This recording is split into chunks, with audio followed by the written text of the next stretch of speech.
श्रीरामचन्द्रा करुणा समुद्रा ध्यातो तुझी राजसयोगमुद्रा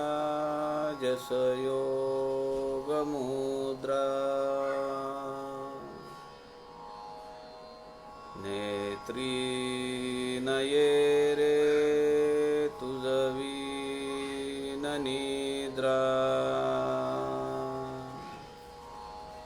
कै भेट शिवा मजला सुभद्रा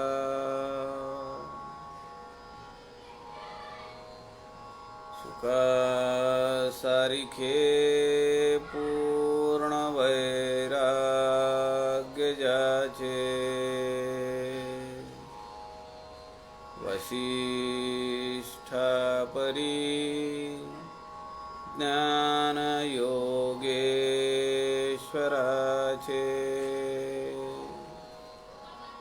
कवी वाल्मीकी सारिखा मान्य ऐसा नमस्कार माझा सद्गुरु रामदासा जय जय रघुवीर समर्थ सब संतन की जय।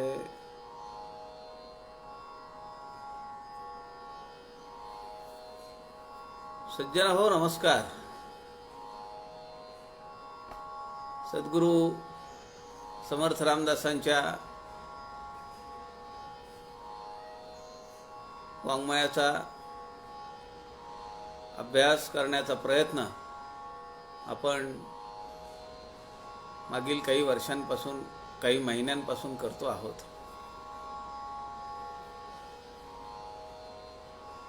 संत समागम या लाईव्ह फेसबुक पेजचे सूत्रधार आदरणीय प्रवीणजी शास्त्री दिवाकर यांच्या सूचनेप्रमाणे आपण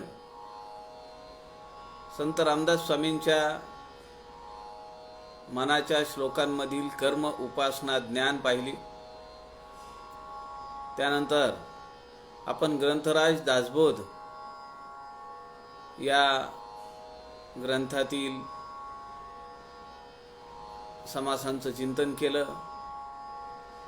त्यानंतर आपण आत्माराम हा समर्थांचा ग्रंथ पाहिला।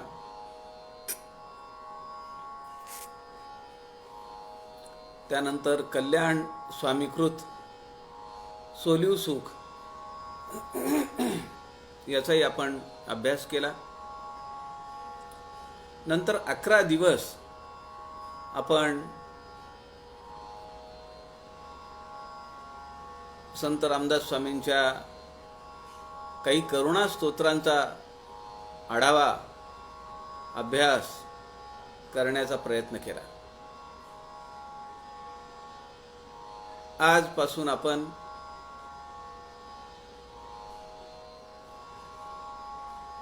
समर्थ रामदासांच्या आनंदवन भुवनी या काव्याचं चिंतन करण्याचा प्रयत्न करूया। जसं कल्याण स्वामींचं सोलिव सुख आहे तसं छोटं प्रकरण समर्थ रामदास स्वामींचं आहे। त्याला नाव दिलेलं आहे आनंदवन भुवनी। सज्जना हो, केवळ 59 ओव्यांचं हे काव्य समर्थ रामदासांना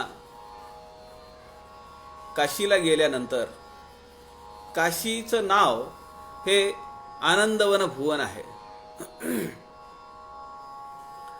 त्यामुळे विचारांचा एक प्रवाह असा आहे की समर्थ काशीला गेले आणि त्यांना जे स्वप्न पडलं ते त्यांनी लिहून ठेवलं आणि त्याप्रमाणे पुढे घडलं. त्यामुळे आनंदवन भुवनी हे काशी क्षेत्री समर्थ रामदासांना पडलेलं स्वप्न आहे आणि ते नंतर प्रत्यक्षात वास्तविक रूपामध्ये ते तसंच अनुभवायला मिळालं. दुसरा एक प्रवाह विचारांचा असा आहे, आनंदवन भुवनी म्हणजे परब्रह्म स्वरूपाची प्राप्ती.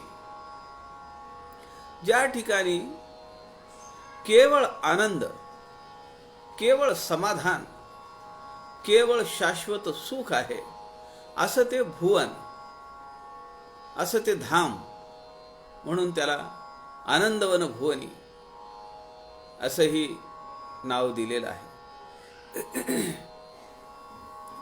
तिसरा एक विचारांचा प्रवाह असा आहे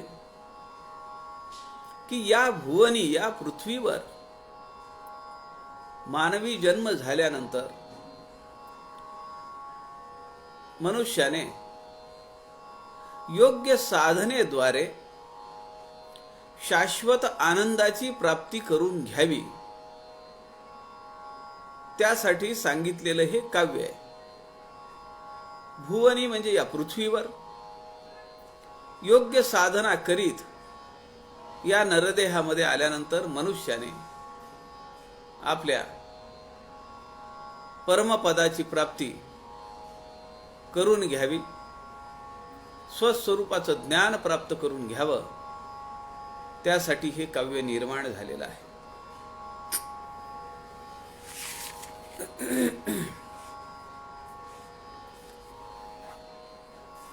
आता आनंदवन भुवनी हे ऐहिक दृष्ट्या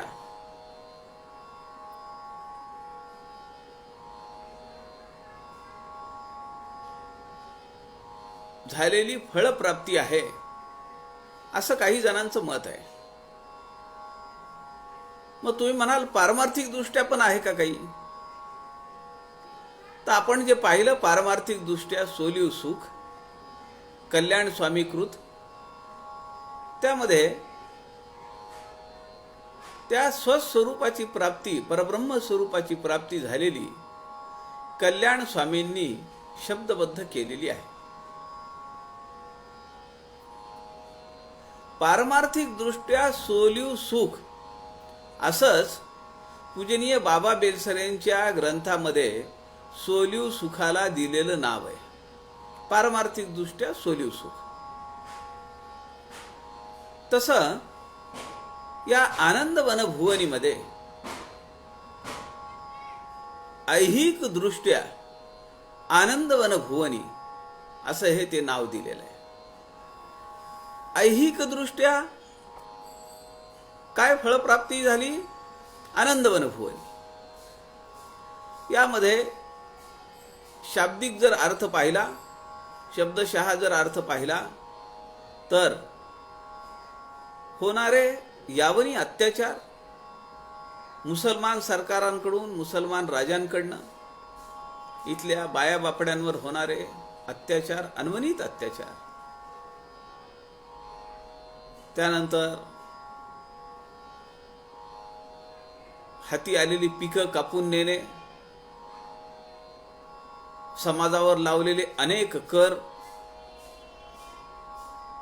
आणि त्राहिमाम करून सोडलेला त्रास, त्यातून झालेली मुक्तता, हे सगळं ऐहिक आहे, प्रापंचिक आहे. वरच्यावर जर पाहिलं तर मुसलमान सत्ता या ठिकाणी कार्यरत होत्या, त्यांनी खूप उच्छाद मांडला, मंदिरं फोडली, देवांच्या मूर्ती फोडल्या, त्या पायऱ्यांमध्ये बसवल्या, समाजांवर अनवनीत अत्याचार केले, बाया बापड्यांवर अनवनीत अत्याचार केले. त्यातून झालेली मुक्तता आणि याला कारण असलेले क्षत्रिय कुलावतंस श्री छत्रपती श्री शिवाजी महाराज, शिवाजी महाराजांना अवतारी पुरुष मानलेले आणि या अवतारी पुरुषाच्या हातून अत्यंत उत्तुंग, भव्य आणि दिव्य असं कार्य झालं. आणि या पूर्ण भारत खंडामध्ये एवढं मोठं कार्य, धर्मसंस्थापनेचं कार्य, समाजाच्या हिताचं कार्य, कल्याणकारी कार्य या भारत खंडामध्ये एवढ्या मोठ्या पातळीवर झालेलं नाही. आनंदवन भुवनी शब्दशः जर अर्थ आपण पाहिले तर ते हे ऐहिक दृष्ट्या मिळालेली फळप्राप्ती आहे. सोलिव सुख कल्याण स्वामींचं, त्याचाही आपण विचार केला, त्यावरही आपण चिंतन केलं. त्यामध्ये कुठेही प्रापंचिक, सामाजिक असा विचार नाहीये. त्यामध्ये केवळ त्या परब्रह्म स्वरूपाशी आत्मानुसंधान होणं आणि सद्गुरूंच्या कृपेने त्याची प्राप्ती झाली आहे असं वर्णन त्यामध्ये आहे. ते पारमार्थिक दृष्ट्या फळप्राप्ती, सोलिव सुख म्हणजे. ऐहिक दृष्ट्या फळप्राप्ती ही आनंदवन भुवनी आणि ग्रंथराज दासबोध ही ऐहिक आणि पारमार्थिक दृष्ट्या मिळालेली फळप्राप्ती आहे. यामध्ये ओवी क्रमांक 9 ते 24 या ओव्यांमध्ये शिवमोगलकालीन वर्णन आणि मराठ्यांचा पराक्रम आपल्याला दिसतो. ओवी क्रमांक 31 मध्ये भीमची धाडीला असं समर्थ वर्णन करतात. भीम समर्थ हनुमंताला म्हणतात, आपल्याला माहिती आहे. श्रीलंकेच्या युद्धामध्ये हनुमंतांनी केलेले पराक्रम आपण पाहिलेले आहेत. या ठिकाणी समर्थ रामदासांनी भीम या रूपकातून श्री शिवाजी महाराजांचा गौरव केलेला आहे असं काही जणांचं मत आहे. ओवी क्रमांक 25 ते 40 मध्ये शिवकालीन शिवोत्कर्षाचं वर्णन आहे. ओवी क्रमांक 41 ते 59 मध्ये प्रभू श्रीराम आणि रामवरदायिनी मातेची कृपा, त्याची महती याचं वर्णन या ओव्यांमध्ये केलेलं आहे. पहिल्या सुरुवातीच्या ओव्यांमध्ये 1 ते 9 ओव्यांमध्ये मनुष्य जन्माला आल्यानंतर त्याला काय काय भोगावं लागतं त्याचं वर्णन आनंदवन भुवनीच्या या पहिल्या 9-10 ओव्यांमध्ये केलेलं आहे. आपण आजपासून या 59 ओव्यांचं जे छोटंसं प्रकरण आहे समर्थकृत आनंदवन भुवनी याचं चिंतन करण्याचा प्रयत्न करूया. श्रीराम समर्थ. श्रीराम. जन्म दुःखे जरा दुःखे नित्य दुःखे पुनः पुन्हा संसार त्यागणे जाणे आनंदवन भुवनी. श्रीराम. वेधले चित्त जाणावे निरंतरी रागे हो वितरागे हो आनंदवन भुवनी. संसार ओढिता दुःखे ज्याचे त्यासची ठाऊके परंतु एकदा जावे आनंदवन भुवनी. श्रीराम.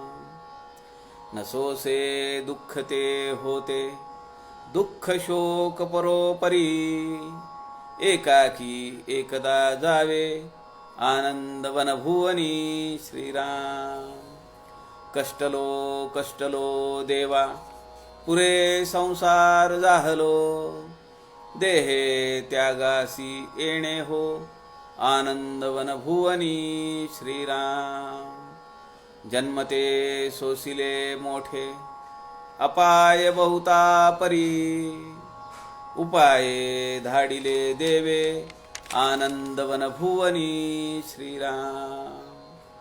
स्वप्नी जे जे देखिले रात्री, ते ते तैसेची होतसे, हिंडता फिरता गेलो आनंदवन भुवनी श्रीराम। हे साक्ष देखिली दृष्टी, किती कल्लोळ उठिले, विघ्नग्ना प्रार्थिले गेलो आनंदवन भुवनी श्रीराम। स्वधर्मा आडजे विघ्ने, ते ते सर्वत्र उठिली, लाटिली कुटिली देवे, दापिली कापिली बहु श्रीराम। विघ्नाच्या उठिल्या फौजा, भीम त्यावरी लोटिला, घरडिली चिरडिली रागे, रडविली बडविली बळे श्रीराम। 10 ओव्यांचं आपण वाचन केलं, त्याचा काही अर्थ पाहण्याचा प्रयत्न करूया। जन्म दुःखे जरा दुःखे, नित्य दुःखे पुनः पुन्हा, संसार त्यागणे जाणे आनंदवन भुवनी।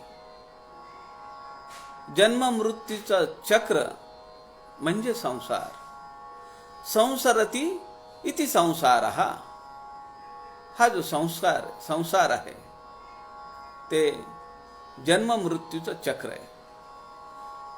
हे त्याग करण्यासाठी, यातून मुक्तता मिळवण्यासाठी इथं पुन्हा पुन्हा यावं लागू नये म्हणून कुठं जायचंय? आनंदवन भुवनी। जन्म दुःखे जरा दुःखे, नित्य दुःखे पुन्हा पुन्हा, पुन्हा जन्म पुन्हा मृत्यू, पुन्हा जन्म पुन्हा मृत्यू। परब्रह्म स्वरूप हे आनंद घन आहे, ते आनंद भुवन आहे, म्हणून त्या ठिकाणी जायला पाहिजे असं समर्थ सांगतात।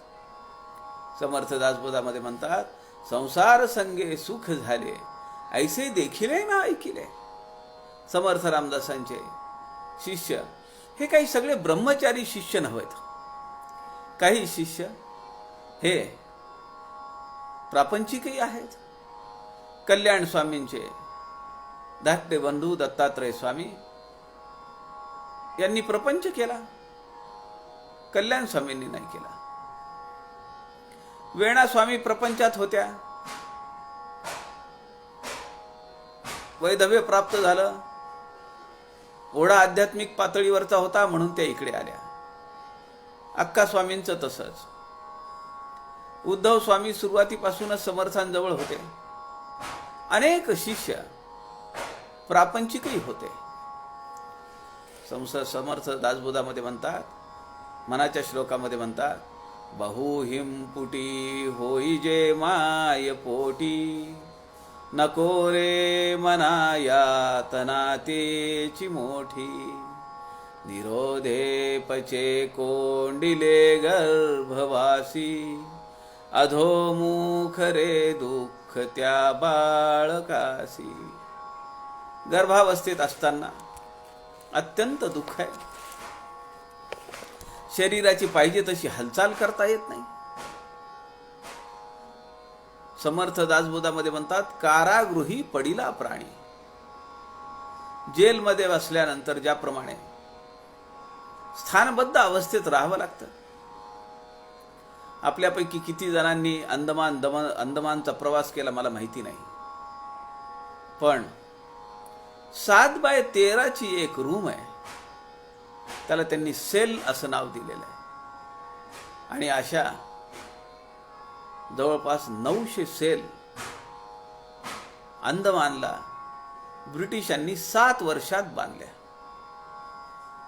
हजारो स्वातंत्र्य सैनिकांना त्यांनी उचलावं, काळ्या पाण्याची शिक्षा ठोठवावी आणि त्यांना तिथं घेऊन जावं।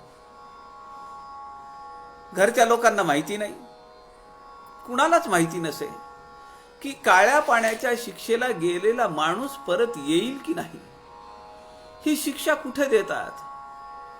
जहाजातून जाताना महिना महिना लागत असे, त्यामध्ये आजार व्हायचे, ज्या लोकांना खूप त्रास व्हायचा त्यांनी आत्मसमर्पण करायचं, समुद्रात उडी टाकून जीव द्यायचा. काही लोकांना आजार व्हायचे, त्यामध्ये त्यांचा मृत्यू यायचा. जे लोक टिकले, अंदमानला गेले, तिथं सेल्युलर जेलमध्ये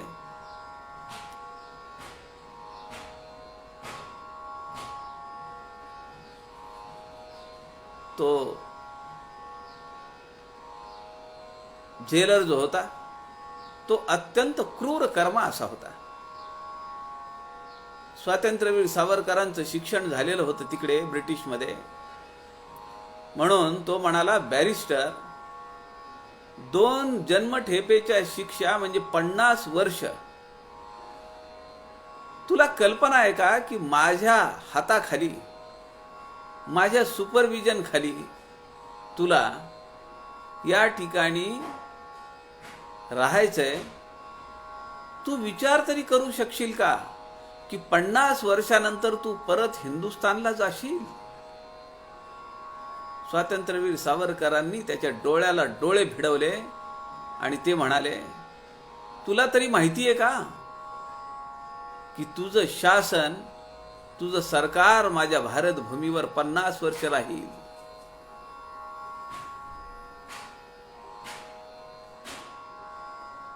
डोळ्यात डोळे घालून त्याला प्रश्न विचारला.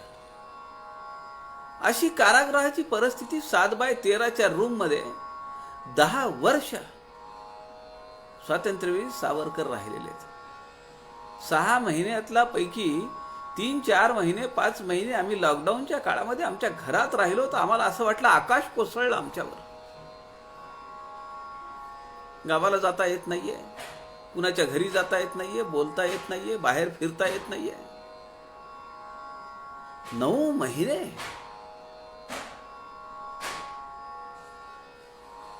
एकाच जागेवर. आपल्याला कल्पना आहे का की स्वातंत्र्यवीर सावरकरांना त्या 7x13च्या रूम मध्ये तिथंच जेवण करायचं, तिथंच पाणी प्यायचं, तिथंच लघवी करायची आणि तिथंच संडास करायची? कल्पना करू शकतो आपण?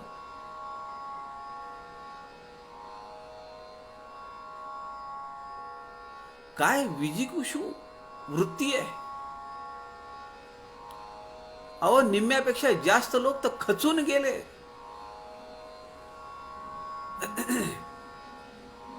डेव्हिड बारीचे जेवढे अत्याचार सहन करायचे, त्यापेक्षा जास्त अत्याचार बाहेर पडल्यानंतर त्या जंगलामध्ये लाकडं तोडताना व्हायचे.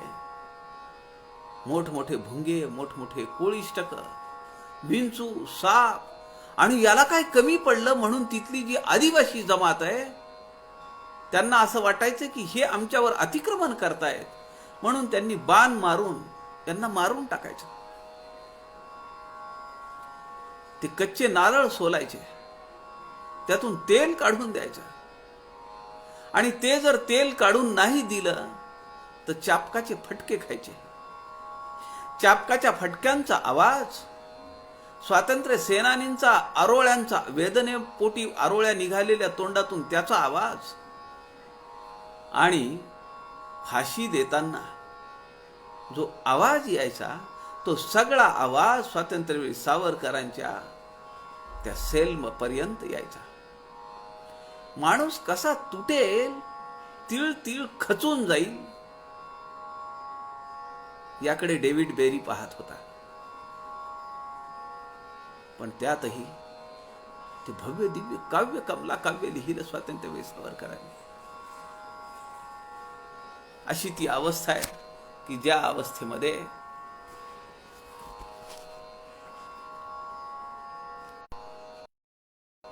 आपल्याला जन्म दुःखे, जरा दुःखे, नित्य दुःखे पुन्हा पुन्हा. म्हणून समर्थ म्हणतात की या संसारामध्ये मी कुणाला सुख झालंय असं ऐकलं नाही, आणि पाहिलंही नाही. आपण आपल्यावरनं विचार करावा. आमच्या समोर सुख म्हणता म्हणता दुःख ठाकून आले. सुख आम्हाला कधी दिसलंच नाही. पण हा जो जीवात्मा आहे ना, हे परब्रह्माचा अंश असल्यामुळे त्याला कायम आनंदी राहावं वाटतं. त्याला सुखात विहार करावा वाटतो. म्हणून आम्ही आमचे जे सुख आहे त्या सुखाला, मूळ सुखाला पारखे झालो आणि आम्ही नाशिवंत वस्तू आणि व्यक्तींमध्ये ते सुख शोधण्याचा प्रयत्न करतो आहोत. ते आनंद शोधण्याचा प्रयत्न करतो आहोत. म्हणून पहिल्या ओवीमध्ये समर्थ म्हणतात, जन्म दुःखे जरा दुःखे नित्य दुःखे पुन्हा पुन्हा संसार त्यागणे जाणे. या जन्म मृत्यूचा संसार त्याग करण्यासाठी, त्यातून मुक्तता मिळवण्यासाठी कुठं जायचंय? आनंद वनभुवनी. दुसरी ओवी आहे, वेधले चित्त जाणावे राम वेधी निरंतरी. रागे हो वीत रागे हो आनंद वनभुवनी. वेधले चित्त, कुणाकडे चित्त वेधलंय? स्वस्वरूपाकडे, आत्मस्वरूपाकडे चित्त वेधलंय. श्रवण, त्यानंतर त्याचं मनन, त्यानंतर त्याला आचरणात आणायचं आणि ती रामोपासना करायची. रागे हो वीत रागे हो, सद्विचाराने विवेकाने अंगी वैराग्य वृत्ती बाणवून. आपलं लक्ष कुठं असलं पाहिजे? आपला वेध कुठं घ्यायचा? कशाचा वेध घ्यायचा आहे?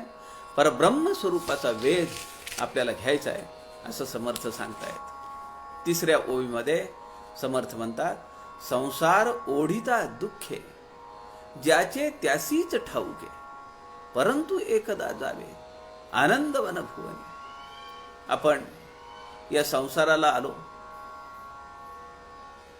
काही संचितामुळे, सूक्ष्म देहाच्या अतृप्त इच्छा घेऊन, त्या वासना घेऊन, ती जाणीव वायू स्वरूप घेऊन आपण पुन्हा जन्म घेतो.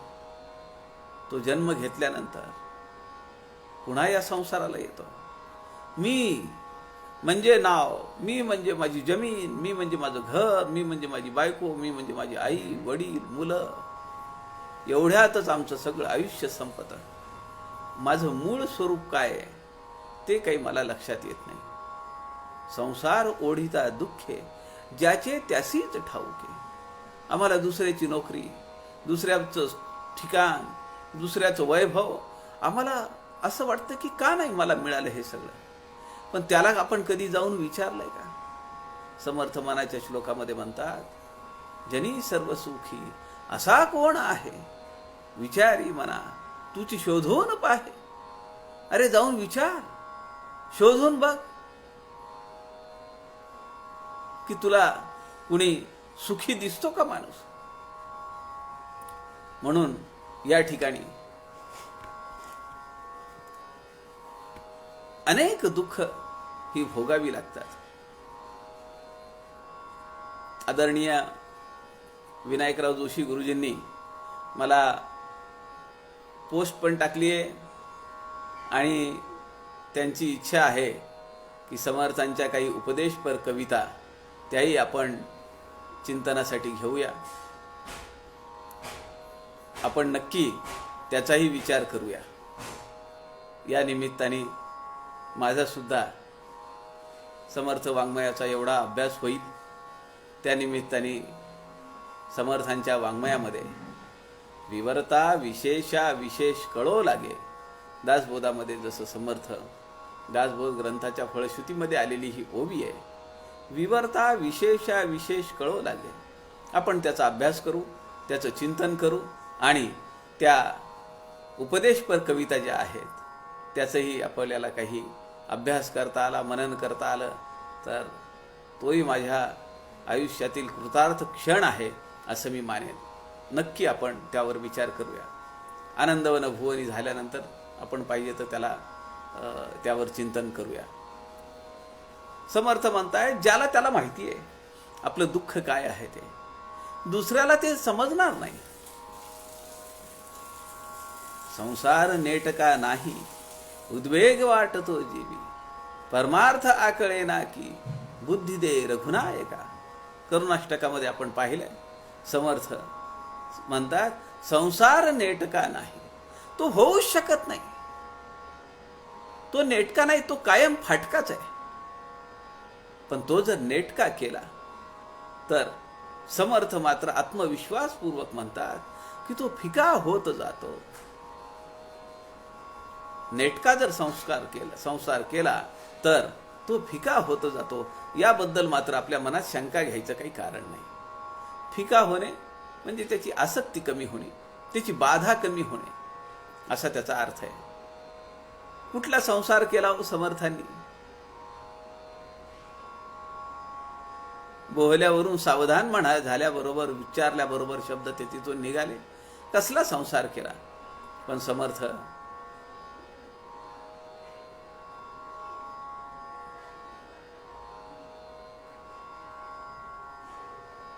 म्हणतात, बुद्धी दे रघुनायका, आम्हाला आनंदवन भुवनी जाण्याची बुद्धी दे.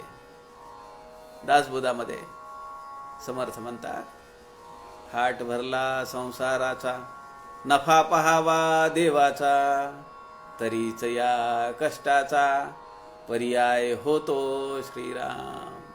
आपण जे काही कष्ट करू, जी काही साधना करू, त्यामध्ये हाट भरला संसाराचा. हा तर बाजार आहे. इथं सगळेजण विकायला ठेवलेले आहेत. हे सगळे नातेवाईक, ही सगळी नाती गोती ही विकण्यावरच आहेत. आज अर्थ केंद्रित जीवन वृत्ती झालेली आहे. अर्थ धर्म कुणी निभावत नाहीये. म्हणून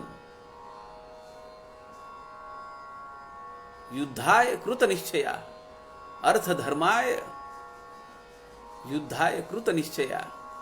अर्थधर्माचं पालन करण्यासाठी आपल्याला व्रत घेऊन उभा राहावं लागेल. हाट भरला संसाराचा, नफा पहावा देवाचा.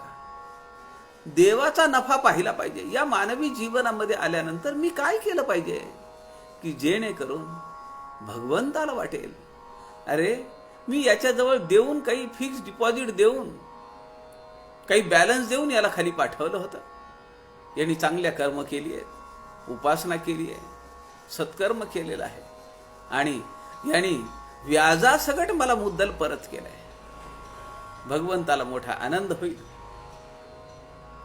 पुढच्या ओळीमध्ये समर्थ म्हणताय, नसोसे दुःख ते होते, दुःख शोक परोपरी, एकाकी एकदा जावे आनंदवन भुवनी.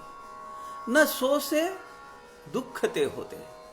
दुःख अहो कमी जास्ती, त्याची तीव्रता या चरणामध्ये सांगितली आहे. त्रिविध तापांचं दुःख आहे. आधी दैविक ताप आहे, आधी भौतिक ताप आहे, आध्यात्मिक ताप आहे. हे सगळे ताप माणसाला या मनुष्य योनीमध्ये भोगावे लागतात. ते जीवात्म्याला सहन करावे लागतात. काही प्रसंगी दुःखाचा उव्हळ भरून येतो. असं वाटतं की या दुःखातून काही मी सावरत नाही. आकाश कोसळतं. असं वाटतं की आता देहत्याग करावा. किंवा तो दुःखाचा प्रसंगच एवढा मोठा असतो की माणूस त्या तुटून पडतो. कुटुंब उद्ध्वस्त होतात त्या दुःखाच्या फेऱ्यामध्ये. अशा वेळी असह्य दुःख माणसाला होतं. म्हणून समर्थ म्हणतायत, न सोसे दुःख ते होते. जे सहन होऊ शकणार नाही असं दुःख काही वेळा होतं.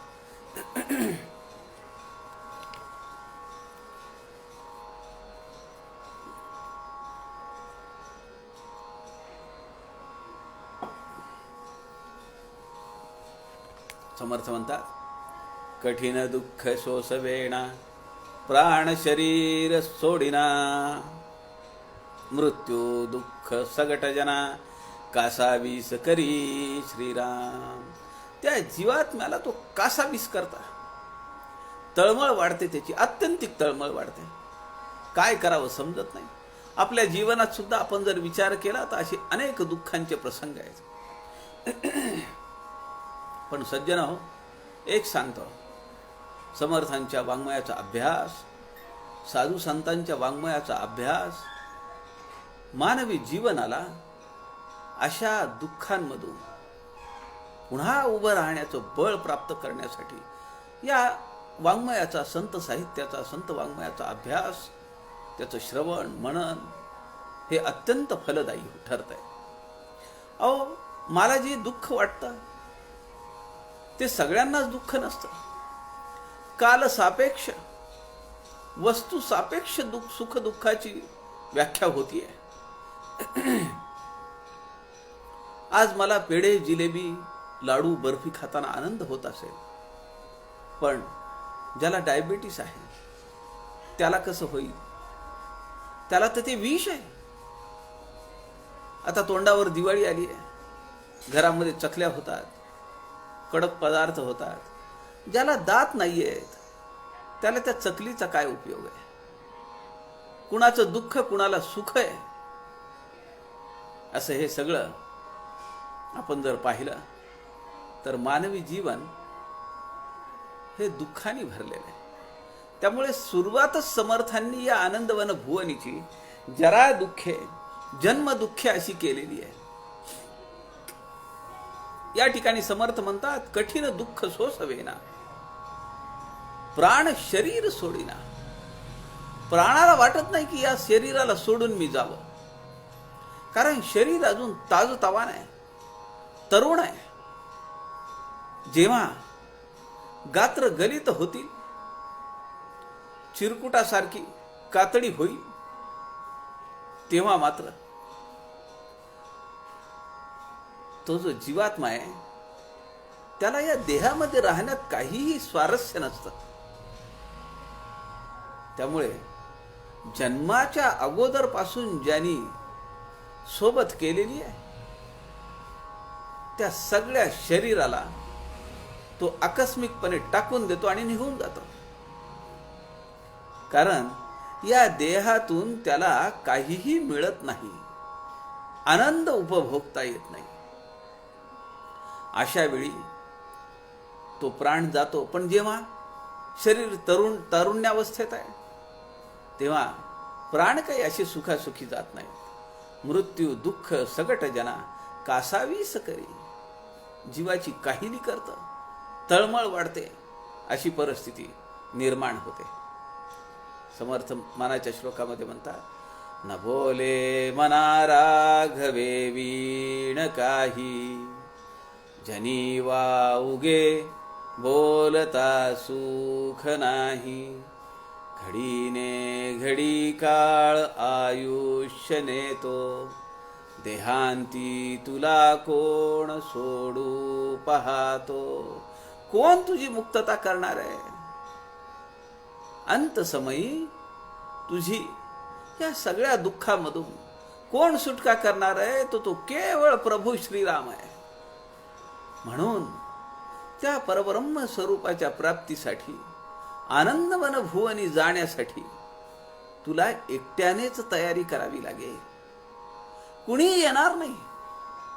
आपण पाहिलंय, जमीन जुमला जनावर जागच्या जागेवर राहतात. जिच्या सोबत अनेक वर्ष घालवली ती आपली पत्नी उंबरठ्यापर्यंतच येते.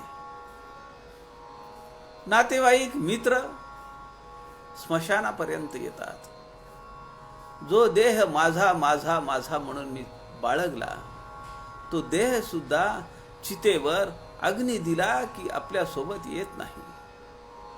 ही सगळी तयारी जाण्याची आपल्याला एकट्यानेच करावी लागते, एकाकी करावी लागते आणि केव्हा तरी करावीच लागते. म्हणून समर्थ तिसऱ्या चरणामध्ये एकाकी एकदा जावे असा शब्द प्रयोग करतात. कुठे जायचंय? आनंदवन भुवनी जायचे, म्हणून तयारी केली पाहिजे. कष्टलो कष्टलो देवा, पुरे संसार झाला, देह त्यागासी येणे हो, आनंदवन भुवनी. स्वगुण परीक्षा. स्वगुण परीक्षा दासबोधातल्या समासामध्ये समर्थ म्हणतात, तो कारागृही जो प्राणी पडलेला असतो तो म्हणतो, देवा सोडविशी येथुनी तरी मी स्वहित करीना, मी पुन्हा इथे येणार नाही. खूप कष्ट घेतले मी, कष्टलो देवा. गर्भावस्थेत असताना कष्ट, जन्म होताना कष्ट, जन्म झाल्यानंतरही कष्ट, मरेपर्यंत कष्ट कष्ट आणि कष्ट. पुरे संसार जाहल, आता मला ह्या संसारात राहण्याची इच्छा नाहीये. देह त्यागास येणे हो, आता मला या देहाचा त्याग करायचा आहे. तो सुखासुखी झाला पाहिजे आणि मी पुन्हा नाही इथं आलो पाहिजे. दासबोधामध्ये समर्थ म्हणतात, जन्मावघा दुःख मूळ लागती दुःखाचे इंगळ, म्हणून या तत्काळ स्वहित करावे श्रीराम. तत्काळ स्वहित करावे. समजलंय ना आता की इथं दुःखाशिवाय काहीही मिळणार नाही.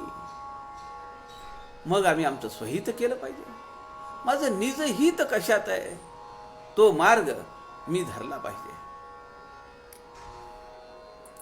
पुढच्या ओळीमध्ये समर्थ म्हणतात, जन्मते सोसिले मोठे अपाय बहुता परी, उपाय धाडिले देवे आनंदवन भुवनी. जन्मते सोसिले मोठे, अनेक जन्म,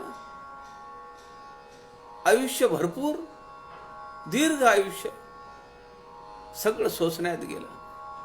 अनेक अपाय या जीवनामध्ये सहन करावे लागले.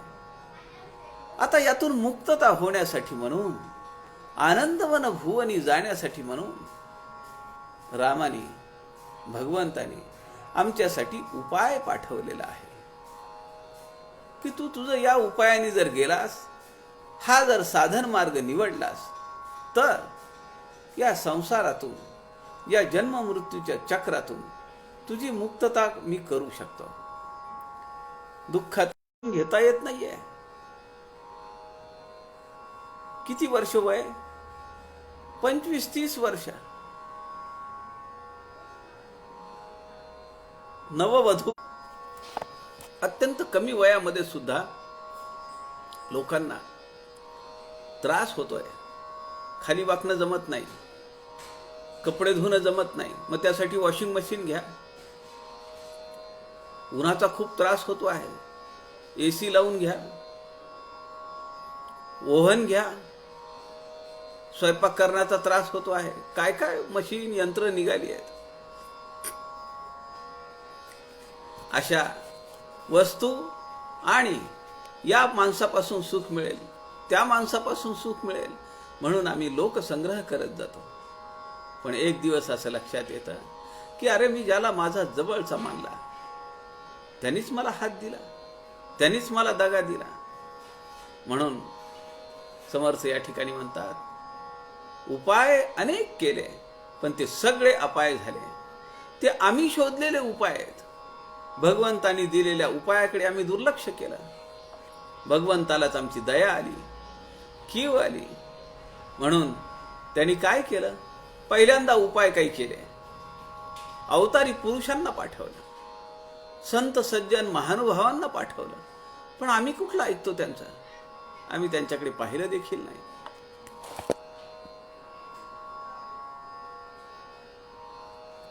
मग 9विधा भक्ती सांगितली, नामजप सांगितला, भक्ती मार्ग सांगितला, ज्ञान मार्ग सांगितला, योग मार्ग सांगितला. हे सगळे उपाय जे आहेत हे जन्म मृत्यूवरचे उपाय म्हणून सांगितले. समर्थ दासबोधामध्ये म्हणतात, नाना वेश धरुनिया विचारती जे साधू संत भले, नाना धाम मतांतरे बहुपरी सन्मार्ग सांगितले. अनेक सन्मार्ग सांगितले. संत साधूंचा ऐका म्हणून सांगितलं, तीर्थस्थानी जा म्हणून सांगितलं, काही तपस्साधना करा म्हणून सांगितलं. दासबोधामध्ये समर्थ म्हणतात, सावध होऊन श्रोते जना ऐका 9विधा भजना, सत्शास्त्री बोलिले पावन होई जे येणे श्रीराम. कर्ममार्ग, उपासना मार्ग, ज्ञान मार्ग, सिद्धांत मार्ग, योग मार्ग, वैराग्य मार्ग ऐकत जावे श्रीराम. हे सगळे उपाय त्या मोठ्या दुःखातून सुटण्यासाठी भगवंतानी आमच्यासाठी पाठवले. पुढे समर्थ म्हणताय, स्वप्नी जे देखिले रात्री ते ते तैसेची होत असे. हिंडता फिरता गेलो आनंद वन भुवनी. या ठिकाणी हा जो शब्द आलेला आहे, स्वप्नी जे देखिले रात्री. मी स्वप्न जे पाहिलं होतं रात्री झोपलेलो असल्यानंतर, तसंच सकाळी सगळं घडलेलं आहे. पुढच्या आयुष्यामध्ये, पुढच्या काही काळामध्ये जसं जसं स्वप्न पाहिलं ती सगळी प्रचिती मी घेतलेली आहे. हिंडता फिरता गेलो आनंद वन भुवनी. काशीला पडलेलं हे स्वप्न आहे. सज्जना हो, साधना करणारा जो माणूस असतो त्या सात्विक साधकाला भविष्यात घडणाऱ्या घटना अगोदरच दृगोचर होतात.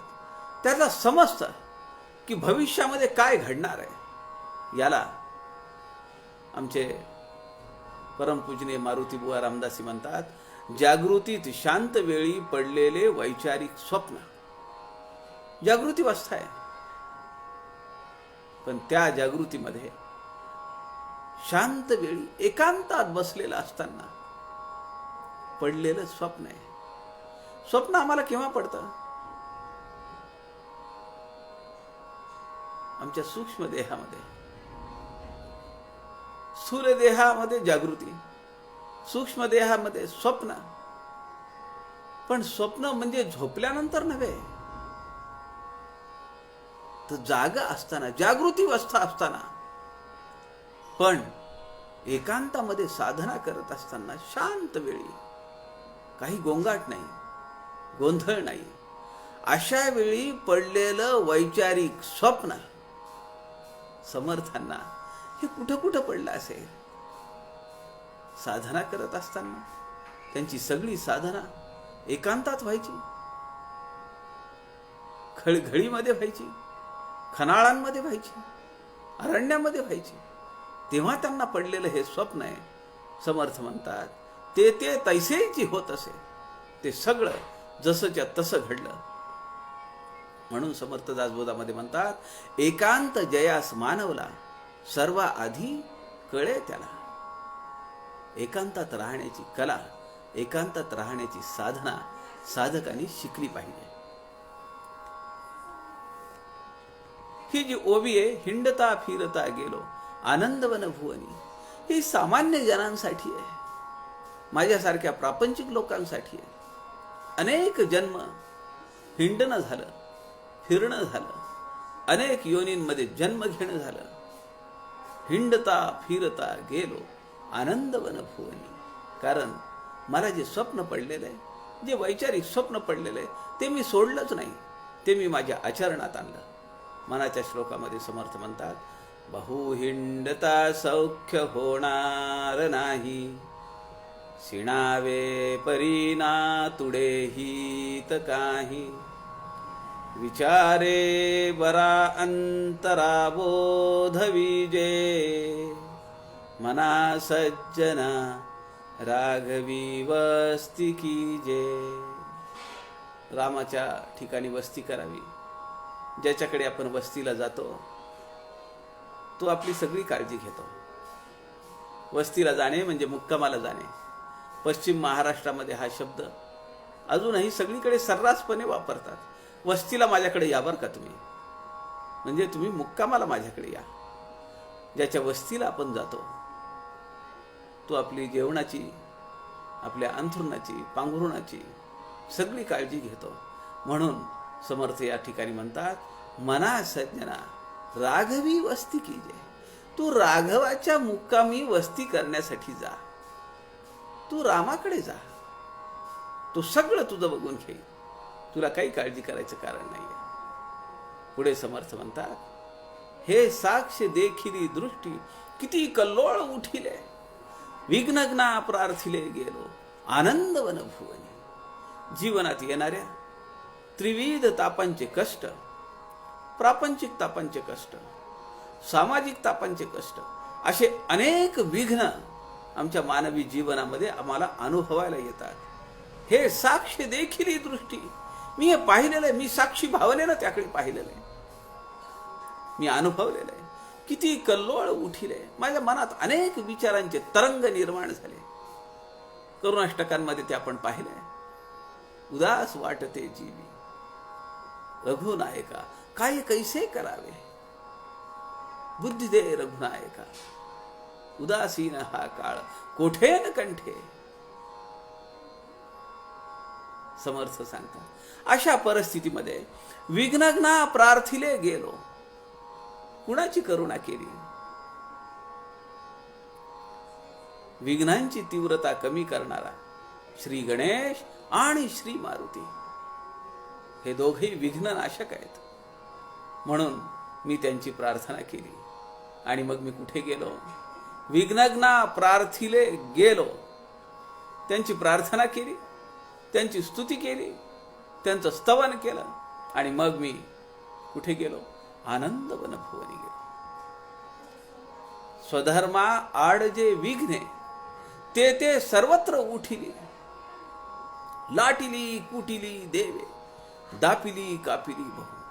या ओवीपासून आपल्या लक्षात असं येईल की शेवटचा जो चरण आहे, चौथा चरण, तो आनंदवन भुवनी इथं नाही. आता स्वधर्मा आड जे विघ्ने, स्वधर्म म्हणजे काय, एक तर माझं विहित कर्म, मला माझं विहित कर्म काय ते आम्हाला समजलं पाहिजे. आणि दुसरा अर्थ आहे आर्य सनातन वैदिक हिंदू धर्म. या दोन्ही धर्मांचा विचार आपल्याला केला पाहिजे.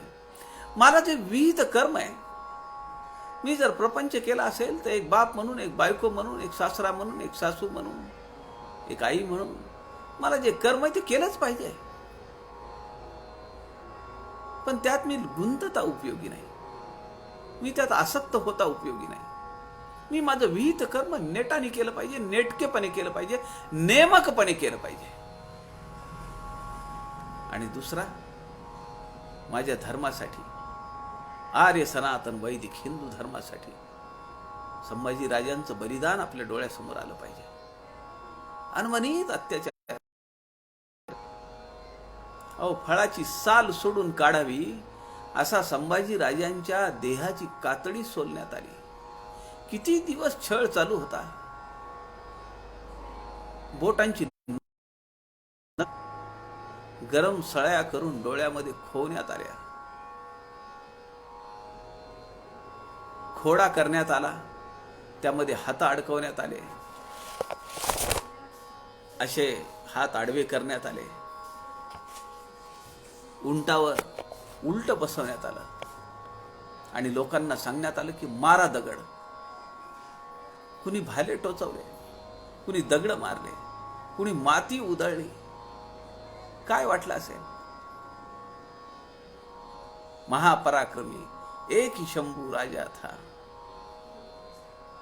शीर शिवा का बेटा था. आपल्या धर्मासाठी प्राण बलिदान करण्याची तयारी ठेवली पाहिजे. त्या काळामध्ये हिंदू धर्मावर या मुसलमानी राजवटीने अत्यंतिक छळ चालू केला होता. सगळ्यांना मुसलमान करायचं, नाहीतर कत्तली करायच्या. स्वधर्मा आड जे विघ्ने ते ते सर्वत्र उठिली, लाटिली कुटिली देवे, दापिली कापिली. आमच्या देवांचा उच्छाद मांडला. देवांच्या मूर्त्या तोडण्यात आल्या, त्यांचे तुकडे करण्यात आले, बसवण्यात आले, मंदिर उद्ध्वस्त करण्यात आली, त्या ठिकाणी मशिदी बांधण्यात आल्या. समर्थ दासबोधामध्ये शिवाजी राजांचं कौतुक करताना म्हणतात, धर्मस्थापनेचे जे नर ते ईश्वराचे अवतार, झाले आहेत होणार, झाले आहेत पुढे होणार, देणे ईश्वराचे. दशक 18, समाज 6, उत्तम पुरुष निरूपण. तुमच्यामुळे बहुजन समाजाला अधिष्ठान मिळालं, तुमच्यामुळे देवा ब्राह्मणांची चिंता वाहिली, तुमच्यामुळे गायींचं रक्षण झालं. राक्षस जाणावे. समर्थ म्हणतात अफजल खानाला, तुंड हेकांड कठोर वचनी अखंड तोले स्वाभिमानी, न्याय नीती अंतःकरणी घेणार नाही.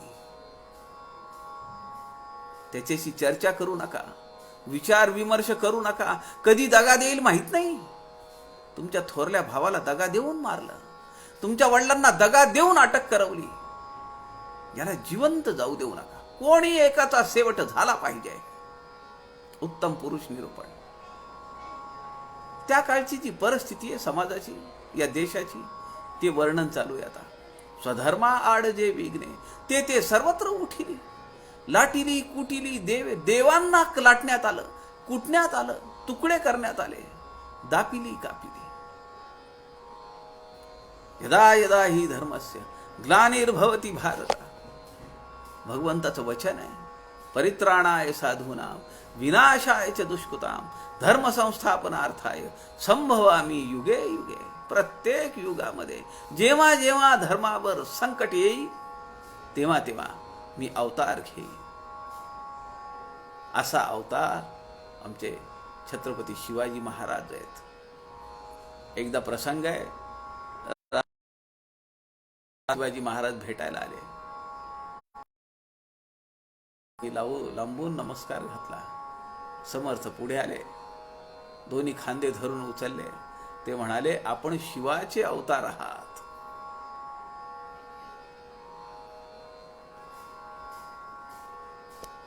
पुढच्या ओवीमध्ये समर्थ म्हणतात, विघ्नाच्या उठिल्या फौजा भीम त्यावरी लोटिला, घरडिली चिरडिली रागे, रडविली बडविली बळे. ज्यांनी उच्छाद मांडला, आमच्या धर्मावर मोठं संकट आणलं, आमची सगळी तीर्थक्षेत्र बाटवण्यात आली, आमच्या सगळ्या मूर्तींचं भंजन करण्यात आलं. विघ्नाच्या उठिल्या फौजा. अशी विघ्न फौजेच्या रूपाने एक नव्हे, दोन नव्हे, असंख्य विघ्न आमच्यावर आली. पण भीम त्यावरी लोटला. भीमाच्या रूपाने रावणाच्या, राक्षसांच्या फौजा. अहो, महाकाय देह धारण करायचा हनुमंतानी आणि आपला देह रणांगणावर झोकून द्यायचा. त्या झोकून दिलेल्या देहाखाली असंख्य राक्षस गुदमरले जायचे, चिरडले जायचे. ते वर्णन आपल्या डोळ्यासमोर आलं पाहिजे. भीमरूपी स्तोत्रामध्ये समर्थ म्हणतात, अद्भुत वेश आवेशे कोपला रणकर्कशू, धर्मस्थापनेसाठी दास तो उठिला बळे. बहुसाल त्या आचळे गर्व केला, पुढे मारुती कोप तत्काळ आला. महाथोर धिक्कार केला तयासी, बळे शीघ्र उत्पाटिले पर्वतासी. गिरी घेतला पुच्छ वेष्टीत माता, पंथा. काय त्याचं ते चालणं आहे. असंख्य विघ्न समोर आली, पण त्या सगळ्या विघ्नांना तारून नेणारा आमचा हनुमंत आहे. तो आमचा प्राणदाता आहे. लक्ष्मणाला शक्ती लागली तेव्हा लक्ष्मणासाठी संजीवनी आणली. त्या द्रोणागिरी पर्वताच्या तिथे गेल्यानंतर त्याची हनुमंतानी स्तुती केली, पण तो तसा बाध्य होईना. तो अडचणी निर्माण करायला लागला. त्या संजीवनीच्या वनस्पती त्या लुप्त झाल्या, त्या दिसेनात. तेव्हा बहुसाल त्या आचले गर्व केला. जो अचल पर्वत आहे त्याचा अहंकार, त्याचा गर्व, त्याला जो आला होता त्या पर्वताला, बळे शीघ्र उत्पाटिले पर्वतासी. आता त्या संजीवनी वनस्पती मिळत नाहीत म्हणल्यानंतर तो सगळा पर्वतच मुळापासून हनुमंतानी उचलून धरला. गिरी घेतला पुच्छ वेष्टीत माता. तो पर्वत उचलण्यासाठी शेपूट अशी पुच्छ वेष्टीत माता डोक्याच्या वर गेलेली आहे. बळे शीघ्र कपिराज तो चालला व्योमपंथा, आकाश मार्गी. कपिराज हनुमंत, ती सगळी लक्ष्मण शक्ती, तो सगळा द्रोणागिरी पर्वत घेऊन तो निघालेला आहे. आज आपण पाहतो आहोत निसर्गाची सगळी घडी आम्ही विस्कटीत केली. Speed, jet runway, jet aeroplane, 6 पदरी मार्ग, 8 पदरी मार्ग, मेट्रो काय, ट्राम काय, लोकल काय, किती प्रदूषणाचा ऱ्हास केला, निसर्गाचा समतोल बिघडवला. शेकडो फूट आम्ही आमच्या मातेचा गर्भ खोदत निघालो आहोत. तिला किती क्षती पोचती आहे. समर्थांनी पृथ्वी स्तवन निरूपण केलं. दशक 17, सप्ततीन वयाचा दशक. त्यामध्ये पृथ्वी स्तवनामध्ये समर्थ म्हणतात, जाळीती, पोळीती, खोदीती, त्यावरच मूत्र टाकतात, त्यावरच शौच करतात. अरे तिथंच जन्माला, तिथंच मरणार, किती घाण करून जाशील. या सगळ्या निसर्ग चक्राची वाट आम्ही लावली. उठ का सूट प्लास्टिक वापरलं, त्याचा परिणाम आपण भोगतो आहोत. आज हा कोरोना सारखा विषाणूचा महाउद्रेक कुणालाही सोडलं नाही. तरी राष्ट्राध्यक्षांना सोडलं नाही, सामान्य माणसाला सोडलं नाही. त्याच्या अधीन जो गेला त्याचं काही खरं नाही. अशी ही घडी माणसाने आपण विस्कळीत करून टाकली निसर्गाची. त्यामुळे आसमानी संकट, भगवंताची चार खाणी, चार वाणींना चिरडून टाकतीये. आज सध्या ही अवस्थाच आहे. रडिली चिरडिली रागे, रडविली बडविली बळे. वैश्विक संकट आलेलं आहे कोरोनाचं. या कोरोनाच्या वैश्विक संकटाच्या पार्श्वभूमीवर आपण समर्थांच्या वाङ्मयाचा अभ्यास चालू केला. 10 मे पासून आपण हा अभ्यास चालू केला. या ठिकाणी भीमाचं वर्णन आलंय. भीम त्यावरी लोटला. आपण किती पातळ्यांवर या ओव्यांचा विचार करू शकतो. आमच्यावर यावनी सत्ता चालून आल्या. आमच्या आर्य सनातन वैदिक हिंदू धर्मावर घाला आला. तेव्हा छत्रपती शिवाजी महाराजांच्या रूपामध्ये अवतार संपन्न झाला. कौरव पांडवांच्या काळामध्ये अशाच अत्याचारांचा सर्वनाश व्हावा म्हणून भगवान श्रीकृष्ण अवतीर्ण झाले. सध्याच्या परिस्थितीमध्ये या वैश्विक संकटाच्या समोर कोण आम्हाला तारणहार आहे, कोण आम्हाला जवळ घेणार आहे, कोण आमच्या दुःखावर फुंकर मारणार आहे.